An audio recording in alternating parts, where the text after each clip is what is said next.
Hello everyone, welcome back to Vidyalaya. आज की इस वीडियो में बात करेंगे सेकंड फॉर्म जिसका नाम है होमोजीनियस फॉर्म। करेक्ट। तो बेसिकली जो ये होमोजीनियस फॉर्म है ये तभी एप्लीकेबल है जब जो गिवन फंक्शन होगा वो एक होमोजीनियस फंक्शन होना चाहिए। तो पहले देखते हैं कि होमोजीनियस फंक्शन या होमोजीनियस इक्वेशन किसे कहते हैं। जैसे सपोज करो u एक फंक्शन है x और y में, तो ऊपर मैंने लिख दिया F of X comma Y और नीचे five of X comma Y. तो नोमिनेटर हमारा हो गया F of X comma Y और डिनोमिनेटर हो गया five of X comma Y. Correct.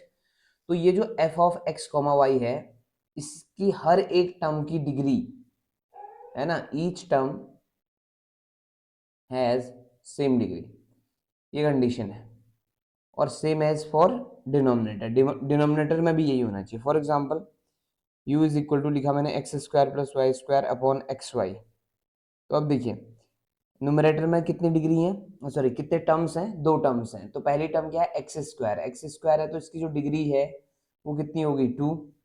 और वाई स्क्वायर दूसरी टर्म होगी, दूसरी टर्म में जो पावर है वो कितनी है, डिग्री अगेन टू। और डिनोमिनेटर को अगर आप देखते हैं तो एक्स की पावर और वाई की पावर प्रोडक्ट में है, तो इनकी जो डिग्री है कंबाइंड वो कितनी हो जाएगी, टू। तो आपने ध्यान क्या देना है कि होमोजीनियस फॉर्म लगने से पहले पहला काम हमारा ये होगा कि न्यूमरेटर और डिनोमिनेटर दोनों की जो डिग्री है ईच टर्म की वो सेम होनी चाहिए। न्यूमरेटर की डिग्री भी अगर दो है तो डिनोमिनेटर भी दो होगा, न्यूमरेटर अगर पांच है तो डिनोमिनेटर भी पांच होगा। ठीक है। तो डिग्री सेम होनी चाहिए, पहली कंडीशन आपको समझ आ गई होगी। क्लियर है इतना। चलिए अब बात करते हैं कि इसके क्वेश्चंस अगर आए तो किस तरह से आप इसके क्वेश्चंस को सॉल्व करेंगे। ठीक है। तो क्वेश्चन कुछ ऐसा है, X square minus Y square into D X plus twice of X Y D Y is equal to zero. ठीक है। तो सबसे पहला काम क्या है, आपने इसे पहचानने से पहले आपने सबसे पहला काम क्या करना है, D Y by D x को अलग कर लो, यानी two x Y D Y यहीं छोड़ा मैंने और राइट में आ गया minus of X square minus Y square और इंटू में कौन, डी एक्स। अब माइनस अंदर भेजो तो ये बन जाएगा two x Y D Y is equal to कितना, y square minus x square into D x. ठीक है। आपका काम है D Y by D x को यहाँ छोड़ना, तो D Y by D x यहाँ छोड़ दिया, बाकी सारा पोर्शन राइट में ले गए। तो Y square minus x square upon two x Y, तो इस तरह की टर्म आ गई। अब इसे गौर से देखिए, इसका जो न्यूमरेटर है और इसका जो डिनोमिनेटर है उसको पकड़ो। न्यूमरेटर की जो डिग्री है वो कितनी है, टू है, सेम एज डिनोमिनेटर। डिनोमिनेटर की भी डिग्री कितनी है, टू है। क्लियर इतना। तो न्यूमरेटर और डिनोमिनेटर की जो डिग्री आई वो दो आ गई, इसका मतलब है जो ये इक्वेशन है, ये डिफरेंशियल इक्वेशन, ये एक होमोजीनियस फॉर्म में है, यानी कि हम होमोजीनियस फॉर्म का यूज कर सकते हैं। ठीक है। पहला काम क्लियर हो गया होगा। पहली चीज है D Y by D x को फाइंड करना और उसके बाद देखना है कि न्यूमरेटर और डिनोमिनेटर की जो डिग्री है वो सेम है या नहीं है। ठीक है। इससे पहले भी बात की हुई है होमोजीनियस इक्वेशंस के बारे में, तो शायद मेरे ख्याल से उसमें प्रॉब्लम नहीं है। ठीक है। अब बात करते हैं कि अगर डिग्री हम डिफाइन कर चुके हैं, पता कर लिया कि कितनी है, तो अब इसको सॉल्व कैसे करना है, यानी कि अब पता चल गया कि होमोजीनियस है, तो अब इसका जो सॉल्यूशन है, सॉल्यूशन करने का जो तरीका है वो क्या होना चाहिए। ठीक है। तो देखिए सॉल्व कैसे करना है।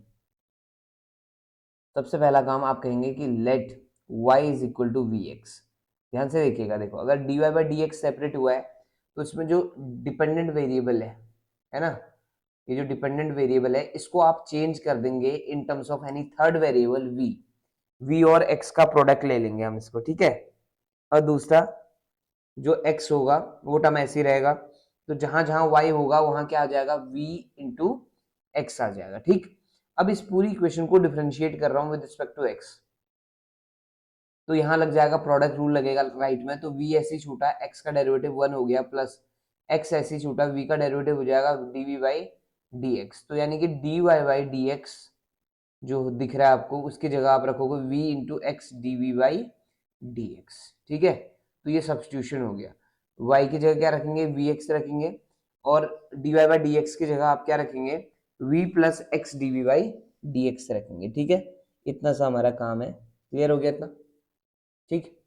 अब बात करते हैं कि इन दोनों को वैल्यू सॉरी इक्वेशन वन में वैल्यू पुट करने के बाद किस तरह से आपकी इक्वेशन दिखाई देगी। तो D Y by D X की जगह आ गया v plus X D V by D X, और राइट में आप देख सकते हैं कि वाई स्क्वायर की जगह आ जाएगा क्या, वी स्क्वायर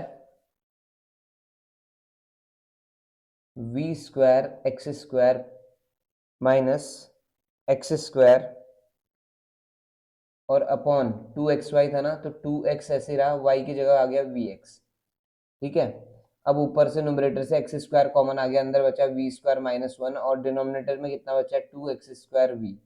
एक्स स्क्वायर से एक्स स्क्वायर कट गया तो कितना आया, V square minus one upon 2v, और लेफ्ट में क्या है, v into X D V by D X. तो ये x D V by D X is equal to we square minus one upon 2v minus V. अब आप LCM ले लो इधर जल्दी से, तो ये आपका आ जाएगा 2v, और ये बन गया V square minus one minus 2v square. तो इसे सॉल्व करें तो ये बनता है minus one minus V square upon 2v, correct. और लेफ्ट में क्या है, x D V by D X. अब इस पूरी चीज में जो आपको दिखाई दे रही है, फाइनल जो सॉल्व होके आ रहा है वो कुछ इस तरह का है, x D V by D X equal to, minus common ले लो, अंदर one plus we square upon क्या, 2v।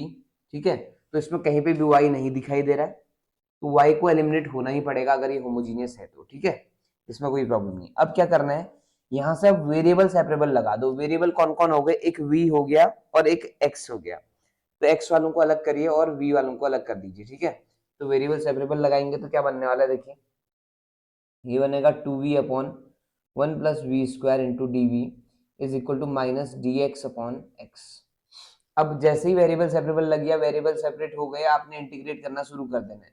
तो यहाँ आप अपॉन वाले को t मानेंगे तो ऊपर वाला क्या है, dt है, तो ये एक्चुअल में आ जाएगा log one plus we square आ गया इसका इंटीग्रेशन, और इधर माइनस log x आ गया, और प्लस में मैंने log c ले लिया। आपकी मर्जी है, आप चाहें तो c ले सकते हैं simply without any log, correct. अब ये जो log x है इसको लेफ्ट में ले आओगे ना, तो आपको दिखाई देगा कि log one plus we square plus log x equal to log c है। ठीक है, अब क्या करना है, इंटीग्रेट हो चुका है, v की वैल्यू पुट करना स्टार्ट कर सकते हैं आप, और उससे पहले लॉग की प्रॉपर्टी लगा दो। लॉग की प्रॉपर्टी कहती है कि अगर चीजें एडिशन में है तो प्रोडक्ट में आ जाएंगी, है ना। लॉग की प्रॉपर्टीज भी कराई हुई हैं तो कोई प्रॉब्लम नहीं होनी चाहिए। इक्वल टू कितना आ गया, log c, करेक्ट। अब क्या करना है, v की वैल्यू पुट कर दो। ठीक है, तो ये बन जाएगा log x into one plus Y square upon X square plus sorry equal to log c बन गया। ठीक, अब अगला काम क्या है, एक्स स्क्वायर को एलसीएम ले लो, तो ये बनना है x into X square plus Y square upon X square और इक्वल टू log c। अब log से log हटा दो, कोई प्रॉब्लम नहीं है, तो फाइनल आंसर जो है कुछ इस तरह से आपको दिखाई देगा। ठीक, तो आंसर वहां ध्यान देना कि किस तरह से दिया हुआ है, उसको मैच होने लायक हमने आंसर बनाना है, उसमें कोई प्रॉब्लम नहीं। क्लियर, तो इस तरह से आपने सॉल्व करना है। होमोजीनियस फॉर्म अगर आपके पास है तो आप इस तरह से उसे अप्लाई करेंगे। ठीक है, चलिए जी, एक क्वेश्चन और मैं आपको थोड़ा सा डेमो दूं कि अगला क्वेश्चन आप किस तरह से कर सकते हैं। ठीक है, फिर आप काम कर सकते हो उस पर। ठीक, तो देखो सबसे पहला काम है कि आपका अगर कोई क्वेश्चन दिया हुआ है, इसी बेस पे कर लिया जाइए। तो सबसे पहला काम है dy बाई डी एक्स को सेपरेट करना। ठीक है, तो क्वेश्चन नंबर 2 है, तो Y square D X plus X Y plus X square into D Y is equal to 0, ये दिया हुआ इक्वेशन। ठीक, तो पहला काम है dy बाई डी एक्स को सेपरेट करना। तो dy बाई डी एक्स जब आप फाइंड कर लेंगे तो जो फाइनल रिजल्ट है dy बाई डी एक्स वाला, वो कुछ इस तरह से आपके सामने आ जाएगा। ठीक है, ये आपका dy by D X separate होने के बाद इस तरह से दिखाई देगी चीज। ठीक, अब देख लीजिए कि न्यूमरेटर और डिनोमिनेटर की जो डिग्री है वो सेम है, जो कि 2 है। ठीक है, इसका मतलब ये होमोजीनियस फॉर्म में, और अगर ये होमोजीनियस फॉर्म में है तो सब्स्टिट्यूशन काम आना शुरू हो जाएगा। आप कहेंगे let y is equal to V X, तो यहाँ से क्या प्रूव सॉरी क्या इम्प्लीमेंटेशन निकलेगा कि dy by D X is equal to what, v plus X D V by D x. ठीक, तो ये दोनों सब्स्टिट्यूशन किए हमने इक्वेशन 1 में, तो हमें क्या मिला, ये मिला v plus X D V by D X equal to minus V square X square upon X V X into में ये और प्लस एक्स स्क्वायर। तो एक्स स्क्वायर कॉमन आ जाएगा डिनोमिनेटर और न्यूमरेटर से और कैंसिल भी हो जाएगा। तो वी स्क्वायर अपॉन ये बन गया I think V plus one, ठीक है, और V plus X D V by D x. यहाँ तक हो गया। अब मैं क्या करूँगा, इस v को जो लेफ्ट में आपको दिखाई दे रहा है इसको राइट में ले जाएंगे, minus V square upon V plus one minus V. ठीक, अब यहाँ एलसीएम लेते ये चीज़ आ जाएगी X D V by D X is equal to minus V square minus V square minus V, और पूरे के अपॉन में क्या बन गया v प्लस वन। करेक्ट। अब आपने क्या करना है, इसको सॉल्व कर लीजिए फिर। तो ये बनता है आपका ऊपर माइनस कॉमन लेके two we square plus V upon V plus one, ठीक है, और यहाँ बन गया ये X D V by D X. अब आपको दिख रहा होगा कि यहाँ सिर्फ दो वेरिएबल हैं, कौन कौन, वी और एक्स।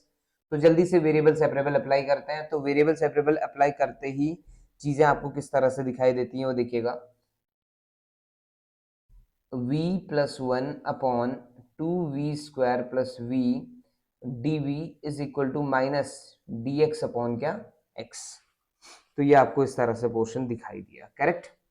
अब आपको इसका इंटीग्रेट करना है, इसे इंटीग्रेट करना है। तो पार्शियल फ्रैक्शन आपने सुना ही होगा। उससे पहले यहाँ अगर आप देख रहे हैं डिनोमिनेटर को, तो डिनोमिनेटर में से कुछ कॉमन आ जाएगा, तो हम यहाँ पार्शियल फ्रैक्शन का यूज कर सकते हैं इसे इंटीग्रेट करने के लिए। ठीक है, तो नए पेज पे आ जाए जल्दी से। तो क्या बचा हमारे पास, integration of v plus one upon two we square plus we D we is equal to minus of d x upon x, यही बचा हुआ है। तो अब क्या करेंगे, ये जो आपका लेफ्ट साइड दिख रहा है आपको, इसमें पार्शियल फ्रैक्शन का यूज करने वाला हूँ। ठीक है, जिसको नहीं आता तो जल्दी से जाके पुरानी वीडियो चेक करेंगे जिसमें हमने इंटीग्रेशन पे काम किया हुआ है, जैसे इंडेफिनिट और डेफिनिट दोनों पर।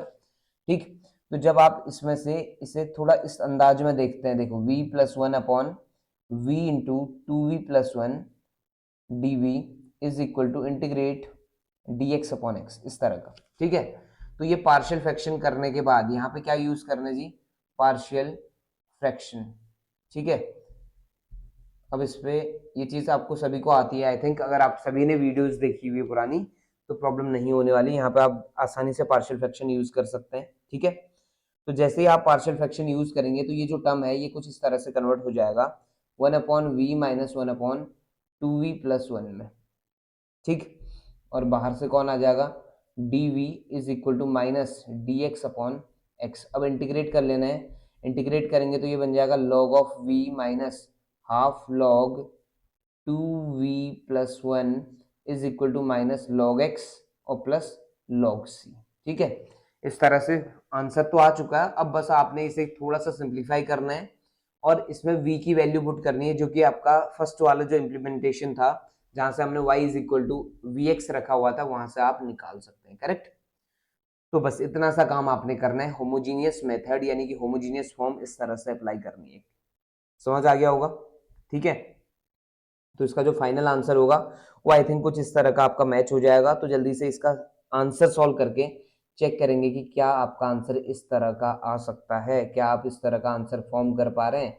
सी की वैल्यू यानी कि सॉरी वी की वैल्यू पुट करने के बाद जो फाइनल आंसर आएगा सॉल्व करने के बाद चीज़ों को, तो आपका आंसर क्या इस तरह का आ रहा है वो आपने देखना है। करेक्ट, इतना डन। चलिए, मैं आशा करता हूँ कि आपका ये वीडियोस जो हैं आपको पसंद आ रही होंगी, आपके लिए हेल्पफुल होंगी आपके एग्जाम के लिए। ठीक है, अगर ऐसा है तो please do like share and subscribe. आपसे मिलेंगे नेक्स्ट वीडियो में। Thank you so much for watching.